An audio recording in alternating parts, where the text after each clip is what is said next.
Commonwealth Elementary School naman, hanggang alas 6 ng gabi kanina ang klase ng mga estudyante sa kindergarten.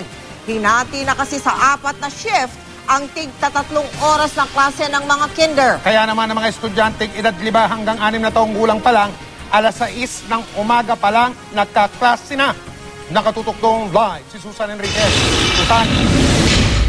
Mel, Mike, yung mga pinakabatang estudyante dito sa Commonwealth Elementary School ang isa rin sa mga pinakahuling umuwi. Alas 6 ng gabi sila nag-uwian. Kasabay nila yung ilang mga elementary students. Dahil ang mga kindergarten students dito sa Commonwealth Elementary School ay umaabot na ngayon sa mahigit 900. Kaya bukod sa 50 ang bilang ng bawat klase ay 4 na shift pa sila.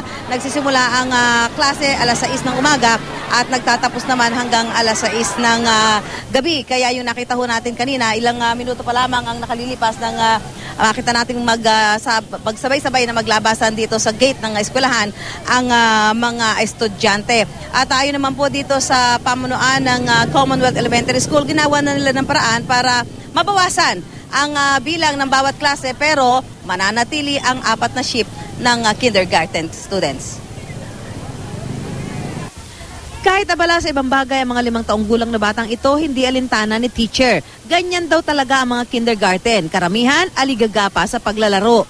Kaya si Teacher Hazel Santos, para makuha ang interes ng mga estudyante, pinababayaan muna ang mga chikiting sa gusto nilang gawin. Sa 4 na shift kasi ng kinder, isa si Teacher Hazel sa mga gurong dire-diretsong 12 oras nagtuturo dahil hawak niya ang lahat ng shift. Bawat klase? 50 po, bawat klase. Bawat klase? Hindi ba 200? Opo. Hindi ba kayo nahihirapan? Hindi naman po. Sanay na po. 3,000 piso kada buwan ang sahod sa bawat shift. Kaya kumikita si Teacher Hazel ng 12,000 piso kada buwan para sa 12 oras na trabaho bawat araw. Bukod sa sobra-sobrang oras, 50 bata rin ang laman ng bawat klase ni Teacher Hazel. Ayon sa principal, alam nilang labis ito sa itinakda batay sa DepEd order. Pero dahil kulang sa classroom, wala raw silang magawa. Dapat ang ideal size for kindergarten is 25. Oo, na kung saan ay talagang matututukan yung mga bata natin na nasa kindergarten. Sa ngayon, tig-3 oras ang klase ng kinder. Magsisimula ang unang shift ng alas 6 hanggang alas 9 ng umaga. Ang huling shift naman ay magtatapos ng alas 6 ng gabi. Sakaling matapos ang ginagawa mga classroom, 4 pa rin daw ang magiging shift. Pero baka daw gawin na lamang nilang 40 ang bawat klase. Siguro aabutin na lang yun ng mga 40. 40? Bawas 10? Oo, Sobrang kasi matigas ang dami pa rin eh. Ang mga magulang na nakausap namin na ang mga anak ay nasa last shift ng kindergarten class, wala namang reklamo sa schedule, lalo na yung mga magulang na naghahanap buhay. Gusto ko rin hapon siya kasi pag umaga busy po kami.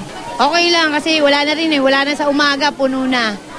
Puno na yung 6 to 9, 9 to 12, tsaka 12 to 3. Para sa akin, okay lang kasi malapit lang naman po ako dito. Ayon sa principal ng Commonwealth Elementary School, ang bilang ngayon ng mga kindergarten students na mahigit 700 ay posibleng madagdagan pa dahil may mga nag-enroll pa, yung mga lumilipat mula sa mga private school at sa buwan ng Hulyo, inaasahan matatapos na yung ilang mga rooms na ginagawa dito. Pero hindi pa rin mababawasan yung shift, mananatiling 4 pa rin ng shift. Ang maaari lang maging pagbabago ay mabawasan ang bilang ng mga estudyante sa bawat klase. Mel, Mike? Susan, ang unang klase nag-uumpisa alas 6 ng umaga, ang huling klase natatapos alas 6 ng hapon o gabi na. Paano yung mga teacher? Tigilang shift ang pagturo ng kada teacher. Diyan, Susan? Yung nakausap natin na teacher dito, Mike, 4 na shift ang kanya. Tuloy-tuloy siya, 12 oras ang kanyang turo, alas 6 ng umaga.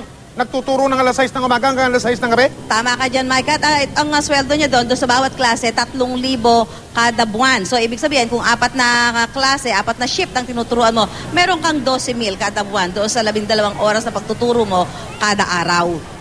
So, ganun yung sitwasyon ng mga teacher dito dahil bukod doon sa medyo marami nga yung bilang na estudyante, kulang pa rin yung mga teacher para sana mabawasan yung shift. Ano? Pero sabi naman ng isang teacher na nakausap natin, pabor naman siya doon. Paborable naman sa kanya yon dahil kahit paano medyo tataas ng konti yung kanyang take-home pay kada buwan. Maraming salamat, Susan Enriquez.